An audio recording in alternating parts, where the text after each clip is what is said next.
சந்திரபாபு நாயுடு வந்து பெருசாக கடல் நம்பிக்கை இல்லை அப்படிங்கிற மாதிரியான ஒரு பார்வை ஒரு செயலெல்லாம் அவங்க செய்கிறாங்க சொல்கிறாங்க அப்படின்னும் போது இந்த ரோஜாவினுடைய பார்வையிலேருந்து நம்ம இதை எப்படி எடுத்துக்கிறது?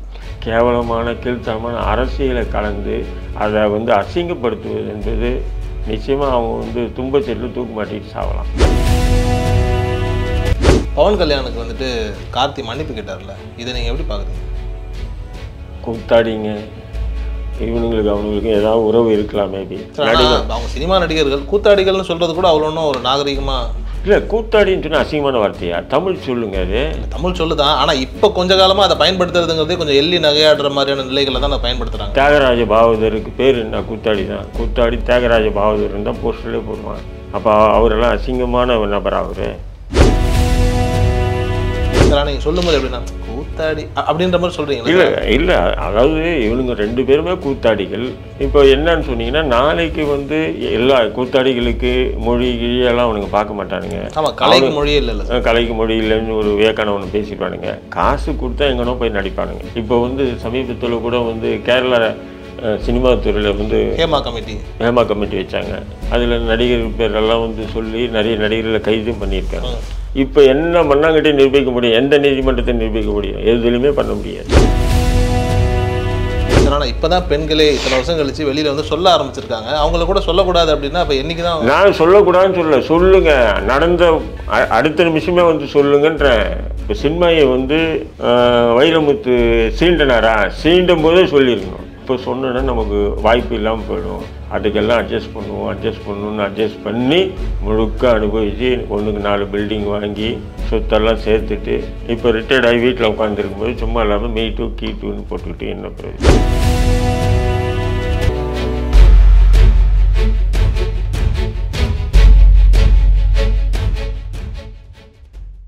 ஆகாயம் நேயர்களுக்கு வணக்கம். நான் உங்கள் அஷ்ரஃப். இன்று நம்மோடு இருப்பது திரு தடா ரஹீம் அவர்கள். இந்த திருப்பதி லட்டு மேட்ரு வந்துட்டு நாளுக்கு நாள் வெவ்வேறு திசையில் போயிட்டுருக்கு. இப்போ இன்றைக்கி வந்துட்டு ரோஜா வந்து சொல்கிறாங்க இந்த மாதிரி வந்துட்டு சந்திரபாபு நாயுடு பற்றி உங்களுக்கு தெரியாதா, அவர் வந்துட்டு இதெல்லாம் அப்படியே கிளப்பி விட்டார், ஜெகன்மோகன் ரெட்டி ரொம்ப நல்லவர் அப்பாவின்ற மாதிரி அவங்க ஸ்டைலுக்கு ஒன்று பேசுகிறாரு. கூட வந்துட்டு சந்திரபாபு நாயுடு வந்துட்டு பெருசாக கடல் நம்பிக்கை இல்லை அப்படிங்கிற மாதிரியான ஒரு பார்வை ஒரு செயலெல்லாம் அவங்க செய்கிறாங்க சொல்கிறாங்க அப்படின்னும் போது இந்த ரோஜாவினுடைய பார்வையிலேருந்து நம்ம இதை எப்படி எடுத்துக்கிறது? ரோஜாவுக்கும் சந்திரபாபு நாயுடுக்கும் ஏற்கனவே பிரச்சனையாக தான் இருக்குது. அப்போ இவங்க ஜெகன்மோகன் ரெட்டி கட்சியில் இணைஞ்சு இவங்க செயல்பட தொடர்ந்து பார்த்திங்கன்னா ஒரு கான்ட்ரவர்சியாக போயிருக்கு. இப்போ ஆனால் ரோஜா வந்து என்ன சொல்லுதுன்னு சொன்னால் உலகம் முழுக்க இருக்கக்கூடிய மக்கள் அதை ஒரு பிரசாதமாக நினச்சி வாங்கி சாப்பிட்டுட்டு இருந்தாங்க.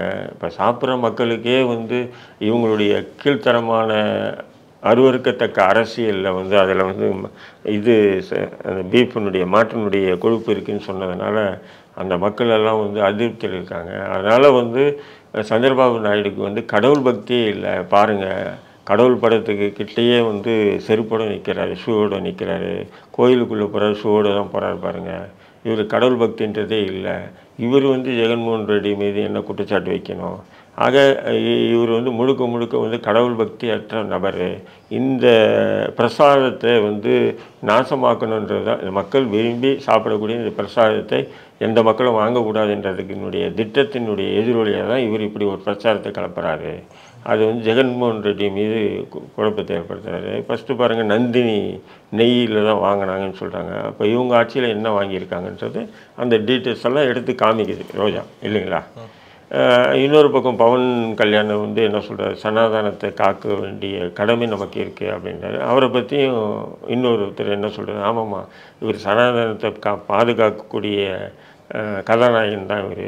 ஏன்னு சொன்னால் முதல் மனையை கட்டி கொஞ்ச நாள்லேயே வந்து விவாகரத்து பண்ணிட்டாரு. 2வது பொண்டாட்டியை கட்டினார், கொஞ்ச நாள் விரட்டி விட்டார். 3வது பொண்டாட்டி கட்டி ஒரு குழந்தை அனுப்புகிறோம், அவளே விரட்டி விட்டு இப்போ 4வது ஒரு பொண்டாட்டியை கட்டியிருக்காரு. அவங்க யாருன்னு சொன்னால் அவங்க வந்து மாட்டுக்கறி சாப்பிடுவது என்பது ஒவ்வொரு மனிதனுக்கு அத்தியாவசியமாக தேவையானது. நான் விரும்பி 3 வேளையும் சாப்பிட்றேன்னா அது மாட்டுக்கறி தான் விரும்பி சாப்பிட்றேன்னு சொல்லி ஓப்பனாக பப்ளிக்கெலாம் இன்டர்வியூ கொடுத்த ஒரு பெண்ணை தான் இப்போ திருமணம் பண்ணி மனைவியாக்கி வச்சுருக்காரு. இவர் தான் சனாதனத்தை பாதுகாப்பாரா என்ற ஒரு சர்ச்சையும் இப்போது ஆந்திராவில் வந்து பெரிய அளவுக்கு கிளம்பியிருக்கு. உண்மைதான். புரியுதுங்களா?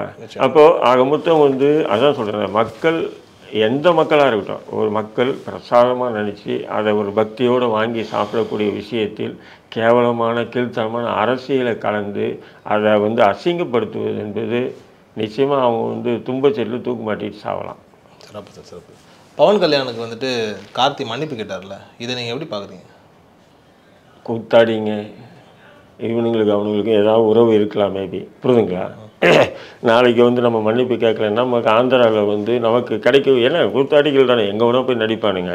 அவங்க சினிமா நடிகர்கள் கூத்தாடிகள்னு சொல்கிறது கூட அவ்வளோ ஒன்றும் ஒரு நாகரிகமாக இல்லை. கூத்தாடின்னு சொன்னால் அசிங்கமான வார்த்தையா? தமிழ் சொல்லுங்க. அது தமிழ் சொல்லுதான், ஆனால் இப்போ கொஞ்ச காலமாக அதை பயன்படுத்துறதுங்கிறதே கொஞ்சம் எள்ளி நகையாடுற மாதிரியான நிலைகளை தான் அதை பயன்படுத்துகிறாங்க. இல்லை, தமிழ் சொல்லு. அது ஆரம்ப காலங்களில் கூத்தாடின்னு தான் சொல்லுவாங்க நடிகர்களில்.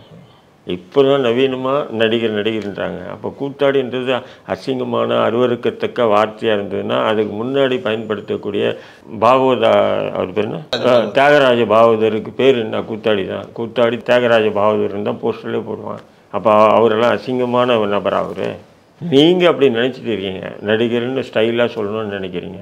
நான் உண்மையான தமிழ் சொல்லோட பயன்படுத்துகிறேன், அவ்வளோதான். ஆனால் அசிங்கமான வார்த்தை இல்லைன்றேன் நான். சார், நீங்கள் சொல்லும்போது எப்படின்னா கூத்தாடி அப்படின்ற மாதிரி சொல்கிறீங்களா? இல்லை இல்லை, அதாவது இவனுங்க 2 பேருமே கூத்தாடிகள். இப்போ என்னன்னு சொன்னீங்கன்னா நாளைக்கு வந்து எல்லா கூத்தாடிகளுக்கு மொழி கிழியெல்லாம் அவனுங்க பார்க்க மாட்டானுங்க. ஆமாம், கலைக்கு மொழியே இல்லை. கலைக்கு மொழி இல்லைன்னு ஒரு விவேக்கான ஒன்று பேசிப்பானுங்க. காசு கொடுத்தா எங்கனோ போய் நடிப்பானுங்க இல்லைங்களா? அப்படிங்கும்போது அப்போ இன்னும் தெலுங்கு படத்தில் இவனுக்கு ஏதோ ஒரு வாய்ப்பு கிடைச்சி இவன் போகும்போது அப்போது நமக்கு எதிர்ப்பு இல்லை எதனா பிரச்சனை வருமோ அப்படின்றதுக்காக இவனுங்க முந்திக்கிட்டு மன்னிப்பு. அப்போ ஏன் சொன்னேன் அப்படின்ற கேள்வி வருது. அதனால் இது ஒரு பெருசாக நம்ம பார்க்க முடியாது. இந்த சொன்னவே இந்த சினிமா கூத்தாடி நீங்கள் சொல்கிற சினிமா நடிகர்களுடைய விஷயங்களை நாம் தான் பெருசாக்கி அவனுங்களை பெரிய ஒரு ஆட்கள் மாரி காட்டுறோம். அவங்கெல்லாம் வந்து பார்த்திங்கன்னா சாதாரணமான மனிதனோட கேவலமான நபர்கள். அவங்கக்கிட்ட இல்லாத பழக்கமே எதுவுமே இல்லை. இப்போ நீங்கள் 100 பேர் ரோட்டில் நின்றுட்டு நீங்கள் வந்து இன்டர்வியூ எடுங்க, குடிக்காதவன் எத்தனை பேர்னு சொன்னால் குறைஞ்சி 50 பேராச்சும் நான் குடிக்கல, எந்த பழக்கமே இல்லைன்னு சொல்லுவான். ஒரு 50 பேராச்சும் சொல்லுவான். ஆனால் நீ நடிகர்களை எல்லாரையும் நிப்பாட்டிட்டு குடி, பொண்ணு, சூது இதெல்லாம் செய்யாத அதில் வந்து 10 பேரை நிப்பாட்டிட்டு ஒருத்தனை காட்ட சொல்லுங்க. நீங்கள் இப்போ தான் அந்த விசித்ரான்ற ஒரு நடிகை பேட்டி கொடுத்துருக்கு பார்த்தீங்களா? Big pass Vichitra. அவர் சொல்லியிருக்கா, என்ன சொல்லியிருக்கான்னு சொன்னீங்கன்னா, அந்த பிள்ளை டி ராஜேந்திர தவிர அத்தனை பேர் அயோக்கி பயிலுங்கன்னு சொல்லியிருக்கா. ஒருத்தர் இருக்கார்ல, அதுதான் சொல்ல 100க்கு ஒருத்தர் இருப்பாங்க. அதுவும் டி ராஜேந்தர் அப்படின்னு சொல்கிறாங்க, அவ்வளோதான். அப்போது அவ்வளோ அசிங்கமும் கேவலமும் தான் அந்த நடிகர் பட்டாளம். யாருமே அதில் வந்து மீட்டூன்னு போட்ட சின்மை மட்டும் யோகியமா? நடிக்கிற வெளியும் அட்ஜஸ்ட் பண்ணி எல்லாத்தையும் அனுபவித்து எல்லாம் முடிஞ்ச அப்புறம் வயசாகிடுச்சு, இப்போ மீட்டி சொல்கிறேன். சார் அப்படிலாம் இல்லை சார், அந்த டைமில் சொல்ல முடிஞ்சிருக்காது, அதனால் இப்போ சொல்கிறேன். அந்த நேரம் சொல்லணுங்க. இப்போ வந்து சமீபத்தில் கூட வந்து கேரளா சினிமா துறையில் வந்து ஹேமா கமிட்டி வச்சாங்க. அதில் நடிகர் பேரெல்லாம் வந்து சொல்லி நிறைய நடிகர்களை கைதும் பண்ணியிருக்காங்க. சரி, கைது பண்ணிட்டீங்க, இப்போ மருத்துவ பரிசோதனை கூப்பிட்டு போகிறாங்க. நீங்கள் குற்றச்சாட்டு வச்சு உங்களுக்கு நடந்தது இப்போ குற்றச்சாட்டு வச்சுருக்கீங்க. எப்போவுமே கற்பழிப்பு விஷயம் வந்து பார்த்திங்கன்னா மருத்துவ சான்றிதழை வச்சு தான் குற்றவாளியாக நிரூபிக்கணும். உங்களெல்லாம் மருத்துவ பரிசோதனை கூப்பிட்டு போக முடியுமா நான் கேட்குறேன். இப்போ தான் கற்பழிச்சார், மருத்துவ பரிசோதனை பண்ண முடியுமா சார்? கற்பழிச்ச உடனே பண்ணால் தான் மருத்துவ பரிசோதனை. இப்போ நீங்கள் அந்த குற்றச்சாட்டு வச்சிங்க, ஒரு பரபரப்பு, உங்களை பண்ணுற ஹேங்கருக்கெல்லாம் வந்து ஒரு மீம்ஸ் கொடுத்துருக்காங்க, பேசுங்க அப்படின்ற மாதிரி. மற்றபடி அதில் எந்த சாதனையுமே இல்லைன்றேன். ஏன்னா இவங்க குற்றச்சாட்டு வச்சு குற்றம் சுமத்தி புகார் சொன்ன நபர்கள் எல்லாமே பார்த்தீங்க சொன்னால் அது போன்ற நபர்கள் தான். எனக்கும் அப்படி நடந்திருக்குன்னு ராதிகா சொல்கிறாங்க. எப்போ 55-60 வயசில் சொல்கிறாங்க. நடக்கும்போது சொன்னால் தான் பாலியல் குற்றத்துக்கெல்லாம் நிரூபிக்க முடியும். அப்போ நீங்கள் எல்லாத்தையும் பண்ணிட்டு தானே வரீங்க. இப்போ ரிட்டையர்ட் ஆகிற வயசில் வேறு வழி இல்லைன்றதுக்காக பரபரப்பை ஏற்படுத்துது, இல்லை இளைஞர்கள் கிளுகிழுப்பு கொடுக்கறதுக்காக நீங்கள் இந்த வார்த்தையை பயன்படுத்துகிறீங்களா என்ற கேள்வி தான் எனக்கு வருது. இல்லை அப்படி இல்லை சார், அந்த டைமில் வந்துட்டு ஏகப்பட்ட அரசியல் அழுத்தங்கள் இருக்கலாம். இப்போ நீங்கள் புகார் கொடுத்து என்ன பிரயோஜனம்ன்ற நான் ஆனால் உங்களை மருத்துவ பரிசோதனை பண்ண முடியுமா? இல்லை, என்ன பண்ணால் ஒன்றும் தெரியாது. இல்லை அவங்கள பண்ண உங்களே சொல்ல சார், புகார் சொன்ன நபர்கள் மீது மருத்துவ பரிசோதனை பண்ணால் என்ன பண்ண முடியும்? ஒன்றும் பண்ண முடியாது சார். ஆனால் இருந்தாலும் சொல்லிட்டோங்கிற திருப்தி இருக்கு போல இருக்கு அவங்களுக்கு. ஒரு பெண்ணை வந்து ஒரு ஆண் பாலியல் வன்கொடுமை செஞ்சேன்னா உடனே சொல்கிறது தான் பாலியல் புகார். அப்போ உடனே வந்து நீ கற்பழிச்சு இருந்தாலும் எதுவோ மருத்துவ பரிசோதனை காமிச்சா தெரியும், அந்த பெண்ணையும் அனுப்பினாலும் சரி அந்த ஆணை அனுப்பினாலும் உடனே தெரிஞ்சிடும். அப்போ அவனும் நிறைய குற்றவாளின்னு சொல்லி நிரூபிக்கலாம். இப்போ என்ன மண்ணாங்கட்டி நிரூபிக்க முடியும்? எந்த நீதிமன்றத்தை நிரூபிக்க முடியும்? எதுலையுமே பண்ண முடியாது. சரி, ஆனால் இப்போ தான் பெண்களே இத்தனை வருஷம் கழிச்சு வெளியில் வந்து சொல்ல ஆரம்பிச்சிருக்காங்க. அவங்கள கூட சொல்லக்கூடாது அப்படின்னா அப்போ என்னைக்கு தான்? நான் சொல்லக்கூடாதுன்னு சொல்லுங்க, நடந்த அடுத்த நிமிஷமே வந்து சொல்லுங்கன்றேன். நடக்கிறதுக்கு நீங்களும் ஒத்துழைச்சிறீங்க, அவங்களும் பண்ணி அப்படியே மாதிரி பல ஆண்டுகள் ஆகி நீங்கள் ரிட்டையர்ட் ஆகி உங்களுக்கு வாய்ப்புகள் இல்லை அப்படியே என்னும்போது பொது வெளியில் வந்து ஆமாம் இப்படியெல்லாம் நடக்குது, இப்படியெல்லாம் நடந்தது, இப்படியெல்லாம் நடக்குது அப்படின்னு சொன்னீங்கன்னா அது நீங்களே மண்ணாந்து படுத்து துப்பிக்கிறது சம்மந்தம் தானே. நீங்கள் எல்லாத்தையும் அட்ஜஸ்ட் பண்ணி தான் நடிக்கிறீங்க. டி ராஜேந்திரன் தான் ஏற்கனவே சொன்னாப்புல, கற்போடு இருந்தால் கருப்பாக இருந்தால் நடிக்க ஆகலாம், கற்போடு இருந்தால் நடிக்க ஆக முடியாதுன்னு சொல்லியிருக்காப்புல. அப்போ அதெல்லாம் கடந்து தான் நீங்கள் வரீங்கன்னும் போது அப்போ இப்போ வந்து குறை சொல்கிறது வேஸ்ட்டுன்றனால அப்போதுக்கப்புறம் சொல்லணும். இப்போ சின்மாயை வந்து வைரமுத்து சீண்டனாரா, சீண்டும் போதே சொல்லியிருக்கணும்.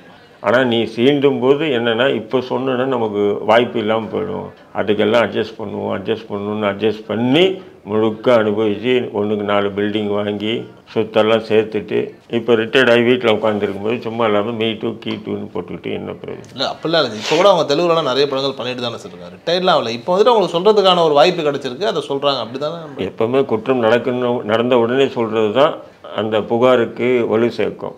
எப்போது ஒரு காலத்தில் சொன்னால் வலு சேர்க்கும். இப்போ ராதிகா இருக்காங்க, 60 வயசு ஆகுது. ஆமாம் என்னுடைய கேரவனில் கூட அப்படி கேமரா வச்சுருந்தாங்கன்னு. இதெல்லாம் எதுக்குன்ற கேரன் வச்சுருந்தா நீங்கள் என்ன பண்ணணும்? அப்போ அடித்து உடைச்சி எவன்டா இங்கே வாடா அப்படின்னு சொல்லி பிடிச்சி செருப்பால் அடிக்கணுமா இல்லையா? அப்போ மேபி அவங்க அதை பண்ணி கூட இருந்திருக்கலாம். அதனால தான் கம்ப்ளைண்ட்டு புகார்லாம் கொடுக்காம வந்துட்டு இப்போ இந்த மாதிரியான சம்பவங்கள்லாம் இருக்குன்னு சொல்கிறாங்களோ என்னமோ. அப்படி எதுவும் தகவல் வரலையா? அப்படியெல்லாம் வந்துருந்துன்னா அவங்க அடித்து உடைச்சிருந்தாங்கன்னா, ஏன்னா சினிமாவில் தான் தும்புனாவும் நீங்கள் போட்டுருவீங்களே. நடிகைக்கு கர்ப்பம் தெரிச்சா முதல் கொண்டு எல்லாமே தான் செய்தியை போடுறீங்க. அப்படி இருக்கும்போது ஒரு நடிகை வந்து கேமரா அடித்து உடைச்சி அவன் வச்சவனை அடித்தா விட்டுருவீங்களா நீங்கள்? மீடியா போட்டுருவாங்கல்ல. எதுவுமே அமைதியாக இருக்குது. ஏன் இப்போ கரண்ட்டில் இருக்கிற நடிகைகளுக்கு பாலியல் சீண்டல் நடக்கலையா சினிமாவில்? இப்போ கரண்ட்டில் இருக்கக்கூடிய நடிகைகளுக்கு நடக்கலைன்னு சொல்ல முடியுமா? நடக்குது. வெளியே சொன்னால் அவங்களுக்கு அடுத்தடுத்த கட்ட வாய்ப்புகள் கிடைக்காது. ஆனால் வெளியே சொல்லாமல் கம்முன்னு இருந்துச்சு. இன்னும் ஒரு 15-20 வருஷம் கழிச்சு இதே நயன்தாரா இப்போ இருக்கக்கூடிய நடிகைகள்லாம் ஒரு 15 வருஷம் கழிச்சு ஆமாம் அப்படி நடந்து இப்படி நடந்துன்னா அதை பாலியல் சீண்டல் பண்ண ஆண்கள் அடிக்கிறதோ இவளுங்களை செருப்பால் அடிக்கணுன்றான். ரொம்ப நன்றி, உங்கள் நேரத்தை தகவல்.